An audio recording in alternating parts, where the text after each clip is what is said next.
आप देख रहे हैं सहारा स्पीड न्यूज। देशात महागाई दिवसेंदिवस वाढत चाललेली असून गरिबांचे जगणे मुश्किल झाले आहे। अशा परिस्थितीत भाजप व राष्ट्रीय स्वयंसेवक संघ प्रमुख मुद्द्यावरून जनतेचे लक्ष विचलित करून प्रभू श्रीराम यांच्या नावाचा वापर राजकारणासाठी करत असल्याची टीका माजी केंद्रीय कृषी मंत्री व राष्ट्रवादी काँग्रेस पक्षाचे राष्ट्रीय अध्यक्ष शरद पवार यांनी केली। ते निप्पाणी येथे दक्षिण भारत जनसभेचे अध्यक्ष श्री रावसाहेब पाटील व युवा नेते उत्तम पाटील यांच्या नागरी सत्कार प्रसंगी बोलत होते। प्रारंभी स्वागत आणि प्रास्ताविक सीमा पाटील यांनी केले। उपस्थित मान्यवरांच्या हस्ते दीप प्रज्वलन करण्यात आले। या कार्यक्रमाच्या अध्यक्षस्थानी माजी आमदार प्राध्यापक सुभाष जोशी हे होते। पवार पुढे बोलताना म्हणाले, भारत हा देश कृषी प्रधान असून देशाचे पंतप्रधान नरेंद्र मोदी यांनी शेतकऱ्यांसाठी काहीच ठोस निर्णय घेतले नाहीत। केवळ बड्या उद्योजकांचे कर्ज माफ केले असून दिवस रात्र राबणाऱ्या शेतकऱ्यांकडे मात्र दुर्लक्ष केले आहे। मोदी यांनी अनेक उद्योग मोडीत काढण्याचे काम केले आहे। आपण देशाचे कृषी मंत्री असताना साखर उद्योगासाठी अनेक महत्त्वपूर्ण निर्णय घेतले, त्यामुळे शेतकरी आज ताठमानेने जगत असल्याचे त्यांनी सांगितले।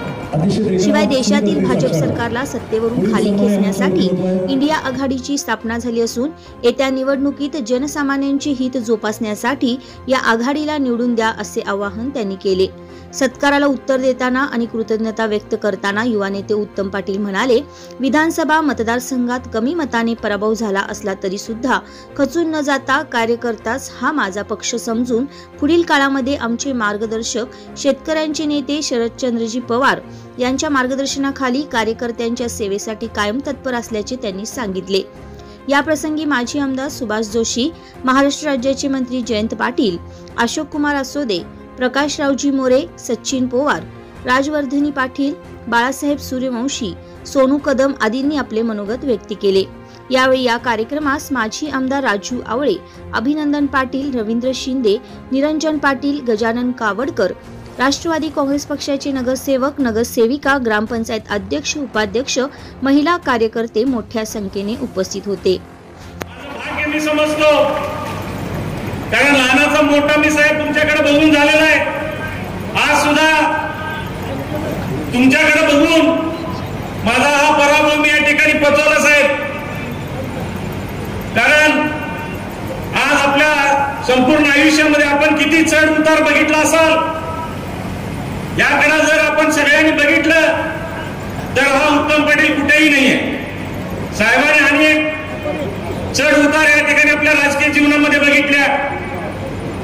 माझी तर ही पहिलीच निवडणूक होती साहेब। आमच्या घरामध्ये 1967 साली दादा ग्रामपंचायत सदस्य झाले, त्यानंतर 78 ला तालुका पंचायतच्या तालुका बोर्डला सदस्य म्हणून आले। म्हणजे त्याला 40 वर्ष झाली आमच्या घरामध्ये कोणी सार्वत्रिक निवडणूक आमच्या घरामध्ये दादांच्या नंतर कोणीही लढवलं नाही। ते थेट मी 2023 ला आमदारकी या निवडणुकीमध्ये राष्ट्रवादी काँग्रेसचा उमेदवार म्हणूनच माझ्या राजकीयाला सुरुवात केलो आणि 1 वर्ष दादांच्या पावलावर पाऊल ठेवून दादांच्या या 40 वर्षाच्या सर्व त्यांच्या जीवनामधील अनेक संघ संस्था त्यांनी स्थापना केल्या। गोरगरीब सामान्य शेतकरी, या भागातल्या विद्यार्थी, या भागातल्या महिलांसाठी अनेक संघ संस्था त्यांनी उघडल्या आणि त्यांच्या पावलावर पाऊल ठेवून मी आणि आमचे बंधू आदरणीय अभिनंदन पाटील त्या ठिकाणी वाटचाल करीत होतो। बऱ्याच लोकांना दादानी पश्चिम महाराष्ट्र असेल, उत्तर कर्नाटकामध्ये अनेक लोकांना, अनेक नेत्यांना दादाने त्या ठिकाणी मदत केली साहेब। परंतु ज्या वेळेला आमच्या घरातून मी ज्या वेळेला पहिल्यांदा निवडणूक लढवलो त्यावेळी मात्र सगळ्यांनी पाठ आमच्याकडे फिरवली साहेब। मी सातत्याने प्रत्येक सभेमध्ये सांगत आलोय, कार्यकर्ता हाच आमचा पक्ष, कार्यकर्ता हा पाठीचा कणा आहे आणि या सामान्य कार्यकर्त्यांनी या जनतेच्या विश्वासावर साहेब मी त्या ठिकाणी निवडणूक लढवली। मी कितीही आज आमच्या या भागातल्या प्रत्येक आमच्या कार्यकर्ते असतील, बरेचसे नेते मंडळी वर आहेत, मी या सगळ्यांचा किती आभार मानलो तरी कमी आहे साहेब। माझी पार्टी राजकारणामध्ये कोरी होती, कुठलाही अनुभव माझ्या पाठीमागे राजकारणामधला नव्हता, परंतु एवढ्या लोकांनी 66,000 लोकांनी मला या ठिकाणी आशीर्वाद केलेला आहे, हे मी कधीही विसरू शकणार नाही। आपला आशीर्वाद आपलं मार्गदर्शन, दादांनी केलेलं कार्य, आज सुद्धा सहकार रत्नाचा पुरस्कार मला या ठिकाणी देण्यात आला साहेब. 2008 साली दादांना, त्यावेळेचे भाजपचं सरकार होतं आणि येडियुरप्पा साहेब मुख्यमंत्री होते. लक्ष्मण सवदी त्यावेळेचे सहकार मंत्री होते. त्यांनी दादांना त्या ठिकाणी सहकार रत्न पदवी देऊन त्या ठिकाणी सन्मान केला आणि त्यानंतर 15 वर्षानं परत एकदा माझा सन्मान कर्नाटक सरकारच्या वतीने परवाड या राज्याचे मुख्यमंत्री सिद्धरामय्या साहेबांनी माझा सत्कार सन्मान त्या ठिकाणी केला. हे सगळं करत असताना अनेक लोकांच्या सानिध्यामध्ये, अनेक नेत्यांच्या सानिध्यामध्ये आम्ही गेलो. जिथं गेलो तिथं प्रामाणिकपणानं काम केलं साहेब. अगदी तन मन ह्याच्यापासून आम्ही त्यांच्यासाठी समर्पित केला. परंतु अनुभव काय चांगले आले नाहीत साहेब. 2023च्या साली ज्या ज्या लोकांना, दादा असतील, आम्ही असेल, ज्यांना मदत केलो, सचिन पवार यांनी सांगितल्यासारखं सगळेजण त्या ठिकाणी आमच्याकडे पाठ फिरवली.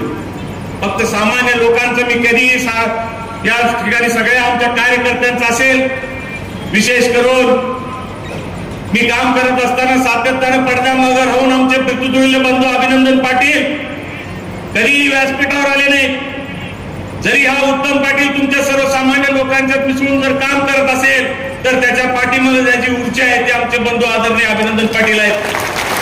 आज देखील मतदारसंघामध्ये काय करायचं, काय नाही, हे सगळं प्लॅनिंग अभिनंदन पाटील करतात. या मतदारसंघाला सगळ्यांना माहित आहे.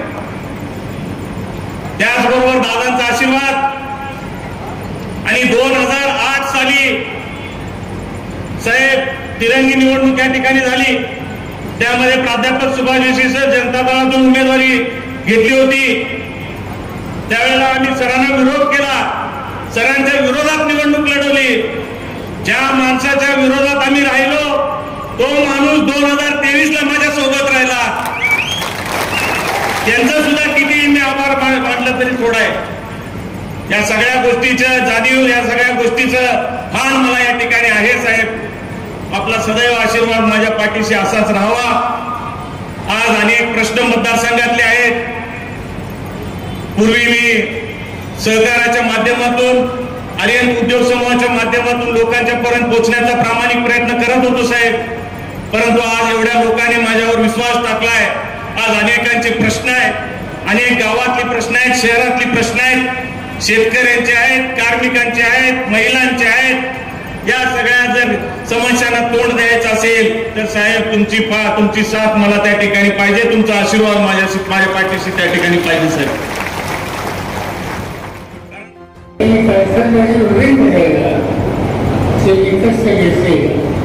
आणि त्याची भलं आज या तालुक्याच्या ऊस पुस्तकांना चांगल्या रीतीने मिळतं. शेकडो कंपन्यांना काम केलं. त्याच्यामध्ये काम देत असताना कारखान्यामध्ये प्रशासनाने गुणवत्ता कशी वाढेल त्याची काळजी घेतली आणि ईश्वराच्या समोर आज कधी अनेक चांगले अपेक्षा ठेवले. साखर कारखाना जसा उभा केला त्याच्यात सोसायटीकडे त्यांनी कष्ट घेतलेले होते आणि त्यांचं काम किती आहे आणि लोकांचा त्यांच्या कामावर विश्वास असते. त्याचं एकच उदाहरण तुम्ही मुळगाव इसी त्यांची सोसायटी बघितली आणि त्याच्याच्या झेली बघितल्या तर 1100 कोटीच्या झेली सर्वसामान्य लोकांनी त्यांच्या सोसायटीत ठेवलं आणि त्याचं कारण त्यांच्यावर त्याचा प्रचंड आत्मविश्वास हा सर्वसामान्य ठेवीदाराच्या वगैरे आणि त्या वगैरे करायला निर्भया लाभ हा भोजन एकेकाळी 14,000 पीक हे निर्धाराचं वैशिष्ट्य होते. असं 14,000 नवीन जागा ही उत्साही घेतली. शेतकरी नवीन काही करता यायचं विचार करण्याचा दृष्टिकोन नेत्याच्या वडील लहान वर्षाच्या दृष्टीला कर्नाटकाच्या दृष्टीला आणि उत्तर प्रदेशच्या दृष्टीला ऊस धंदा ऊस पीक हे अत्यंत महत्त्वाचं होते. तिथे काही आपण साखर करत शकतो आरती करतो पण जेव्हा साखर आता जाऊन चालणार नाही असं वडील करावं लागेल.